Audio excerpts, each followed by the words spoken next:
నా కంటైనర్‌లోకి షో అవుతాయి. అంటే నథింగ్ బట్ హోస్ట్ అని చెప్పాను కదా! హోస్ట్ అంటే ఏంటి? నా కంటైనర్ ఎక్కడ హోస్ట్ అయ్యి ఉంది? నా VM1లో గదా! సో, అందుకనేసి నా VM1లో ఏదైతే నెట్వర్క్ అడాప్టర్స్ ఉంటాయో డైరెక్ట్‌గా, డైరెక్ట్‌గా నేను నా VM ఒక అడాప్టర్సే మొత్తం రెప్లికా నా కంటైనర్స్‌లో క్రియేట్ అవుతుంది. C1 అనే కంటైనర్‌లో. ఓకే. So, nothing. మనం బ్రిడ్జ్ నెట్వర్క్‌లో అయితే మనం ఒక సెపరేట్‌గా ఒక నెట్వర్క్‌ని తీసుకున్నాం. అవునా? 172 సంథింగ్ సంథింగ్ అని చెప్పేసి. కంటైనర్ ఇప్పుడు హోస్ట్ నెట్వర్క్ వచ్చేసరికి ఏదైతే VM ఒక ఐపీస్ ఉంటాయో, అన్ని ఐపీస్‌తో నా కంటైనర్ అనేది క్రియేట్ అవుతుంది. సో, చెక్ చేద్దాం.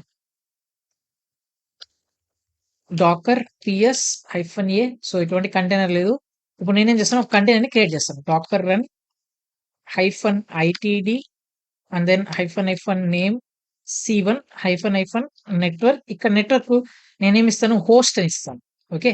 హోస్ట్ అని ఇచ్చి దాని తర్వాత ఆల్పైన్ ఆపరేటింగ్ సిస్టమ్ అయితే చూస్ చేస్తాను.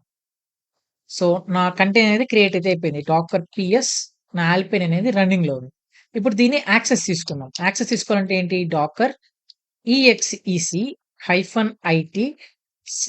/bin/sh ఏం తప్పు చేశానిక్కడ? ఆ! నేను నేమే ఇవ్వలేదు. కంటైనర్ ఒక నేమ్.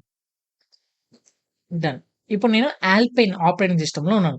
ఇక్కడ చూడండి. ఇక్కడ నేను cat/etc OS-రిలీజ్ అని ఇస్తే నాకు ఆల్పైన్ ఒక ఆపరేటింగ్ సిస్టమ్ కనిపిస్తుంది. నా మెయిన్ మెషిన్ ఏంటి? ఉబుంటు. ఓకేనా? నా కంటైనర్ క్రియేట్ చేసిన ఇమేజ్ ఏంటి? ఆల్పైన్. ఇప్పుడు ఇక్కడ నేను ఐపీ అని ఇస్తాను. ఐపీ అని ఇస్తే చూడండి. నా మొత్తం ఏదైతే నా ఫిజికల్ నెట్వర్క్ ఏదైతే ఉందో దాని మొత్తం రెప్లికా అయిపోయింది నా కంటైనర్ లోపల. సో, అంటే దాని మీనింగ్ ఏంటి?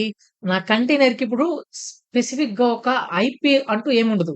ఏదైతే నా హోస్ట్ ఐపీస్ ఉంటాయో, నా హోస్ట్ ఐపీసే నా కంటైనర్ అనేది కూడా వాడుకుంటది. ఇక్కడ సిట్యుయేషన్ ఇది చాలా బ్యాడ్ ప్రాక్టీస్ అన్నమాట. హోస్ట్ అనే నెట్వర్క్‌ని మనం క్రియేట్ చేయకూడదు. ఎందుకు క్రియేట్ చేయకూడదంటే చూడండి చెప్తాను మీకు. ఇప్పుడు నా C1 ఉందా? C1లో నేను ఆహ్, పోర్ట్ 80 పోర్ట్ 80లో నేను ఒక అప్లికేషన్‌ని రన్ చేస్తున్నాను.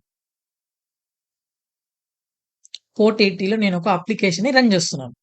అవునా? కంటైనర్‌లో. ఇప్పుడు ఈ పోర్ట్ 80 ఏదైతే ఉంటుందో అది బిలాంగ్స్ టు VM. ఎందుకంటే హోస్ట్ ఒక నెట్వర్క్ నేను తీసుకున్నాను కాబట్టి, నా VM ఒక 80 పోర్ట్ ఏదైతే ఉంటుందో అది నేను నా కంటైనర్‌కి అసైన్ చేసేసాను.